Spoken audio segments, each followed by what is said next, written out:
the best to ever do it, you know. Player-wise, teammate-wise, you know, just, you know, his love and passion for the game, you know, his understanding of football and his competitive nature, just, you know, it's so many things I can say about him. You know, as I got on the bus last night, one of my great friends and coaches on our team said, well, Tom, it's quite the life we've chose for work, you know, and it has brought so much joy to my life. And at the same time, when you're in the moment and you suffer a tough loss, it doesn't feel like that. You know, there's not a lot of joy in losing, as anyone can attest to. So we play to win. When you don't win, it feels like the soul gets ripped out of you, but that's part of the competition. That's part of being the man in the arena. Teammate-wise, why is it? Because everybody looks at him as Tom Brady, and he doesn't think he is Tom Brady, I would say. On a scale of 1 to 10, how much do you really think Tom Brady fears Aaron Donald? 0.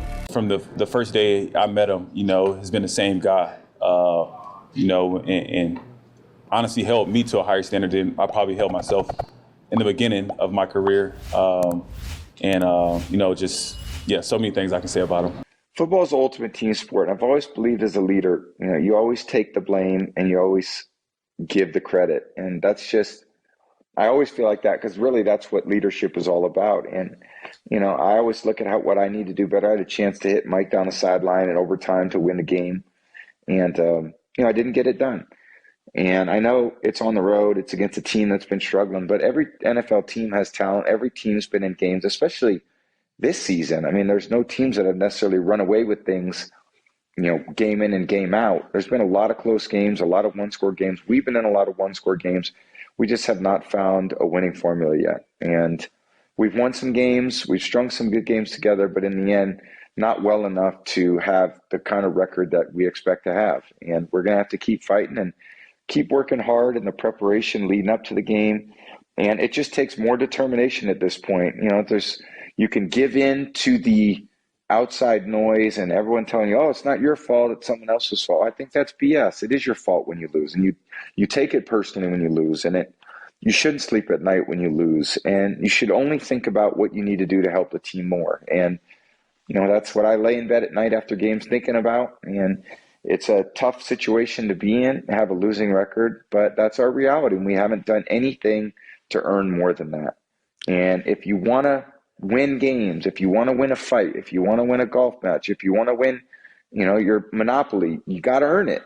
No one's going to hand it to you. You got to go out there every day and try to earn it through the process of improvement. And, you know, we're going out there every week. There's a purpose to what we're doing, practicing hard. It's not always showing up on game day, and there's a lot of little things that add up to a 5-6 record for us at this point. How amazing is it that not only is he playing, but I think he leads the league in attempts and completions. Yeah, like I said, it's no surprise, you know, and obviously being in a room with him and getting an understanding of football from him and learning from him. And like I said, his competitive nature is what drives him, you know, and he clearly wants to do whatever it takes for him to get a win. And so, yeah, it's no surprise. Do you feel the responsibility is shared? You took responsibility. Do you think that's equally going around and there are sleepless nights for your teammates and coaching staff? Oh, absolutely. Absolutely. I don't think you make it this far without caring a great deal about what you're trying to accomplish. So I don't think you get to pro football in this level and not have this introspective to, you know, realize what you need to do better. And I think everyone takes it to heart. It's a tough bus ride. It's a tough flight home. It's a tough night's sleep. It's a tough Monday critique. And, you know, everything you do when you don't do well is exposed. It's not like it's, hey man, I had a bad day at work and no one knew about it. No, I mean, when you have a bad day at work, everybody knows about it. And that's just what's on display. And there's a lot of pressure to that. And some guys fold to that pressure. Other guys, it gets the best out of them. You said you learned a lot from him. Was it pretty much just watching him, or did he take any time with you? It was a mixture of both. You know, I was that kid that was annoying as hell, and kind of just, you know, wherever he went, I tried to follow the place that I could go, you know, and just trying to, you know, get as much information and and even during games, just talking to him about stuff that, that he saw, why certain things, obviously not all the time because the game's a little different, but I was one of those guys that kind of tried to be a sponge. They didn't say, leave me alone, I got a game to worry about? He probably did, but I probably still said something to him. As you sit back and review this today, Tom, do you consider this like a wasted opportunity, a chance to separate yourself a bit from the Falcons and those in your division? I think, every time you take the field, you have the opportunity to win, you have the opportunity to lose. And you're going to be measured by what happens over 17 games. And every time you lose, it affects that win total. We certainly had our chances. And even, as we reviewed it today, through 3 quarters of football, it certainly wasn't perfect. But that was some of our better execution of the run game and the pass game than we've had. And then we go the last basically 30 minutes of football without scoring a point. And 5 minutes of the third quarter, 15 minutes of the fourth quarter, where we certainly had opportunities in the fourth quarter on their side of the field. Then we get to overtime, and we have 2 chances in overtime and don't produce anything. And ultimately, they make plays in order to kick the field goal there, in order to run the ball in there, down there with not much time left in overtime to end the game. So, look, we had plenty of chances, and it's frustrating because when you look at it, you go, God, what was it? No, it's one thing here, and it's one communication there. It's one execution here. It's a penalty here. It's a negative run here. It's a missed opportunity on a pass here. It's all these little things that add up. So, yeah, you come out of it and you go, God, we did some good things, and of course we did some bad things. Well, what does that mean in football when you do some good things and you do some bad things? It means you're average. And it's your 6-5 or your 5-6 at this point, which is basically where we're at. So it's not good enough to be consistently winning. And that's what the goal is for every team every week. And that's a consistent attitude, effort, discipline, determination, execution, all those things. So sometimes it's physical, sometimes it's mental, sometimes it's a bit emotional. And that's what we all have to, you get one performance a week for 3 hours and you go through 70 minutes of football. Every player can go, I did some good things and I did some things that I need to do better. And in the end, it's just not good enough. And ultimately, when they make the plays to win, you got to give them credit. The guy makes, David Njoku made a 4th and 9 catch from the 11-yard line, one-handed, left-handed.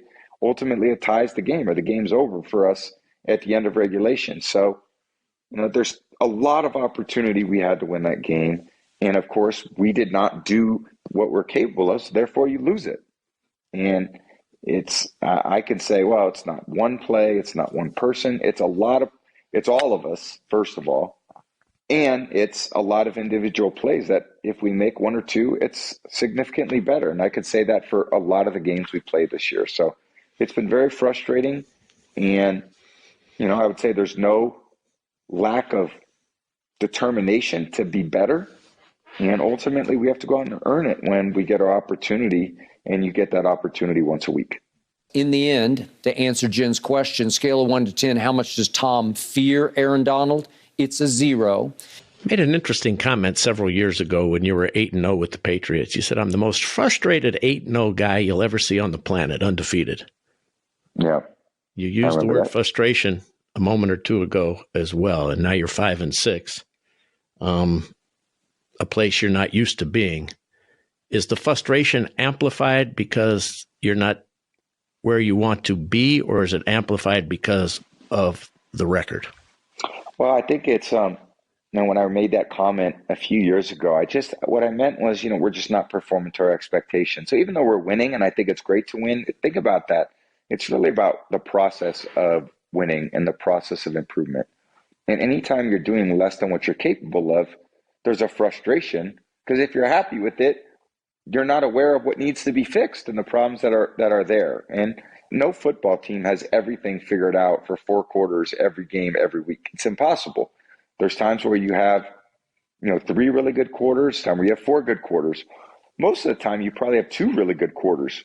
The good teams have 3 good quarters. And, the bad teams have 1 good quarter. And everyone has the chance to do it, but how well can you do it consistently over the course of a game and then ultimately a season? So being 5-6, I'm frustrated with the fact that we have not played well enough to be better than 5-6. You know, you're a reflection of what your record says you are, and we have a losing record, but the best part is we're still in first place in our division again, which is hard to imagine. It was like when Evander Holyfield got bit in both his ears and still won the fight against Tyson. It wasn't pretty, but he still got the job done. Thank you for watching, and please like and subscribe as I post a new Tom Brady video every day.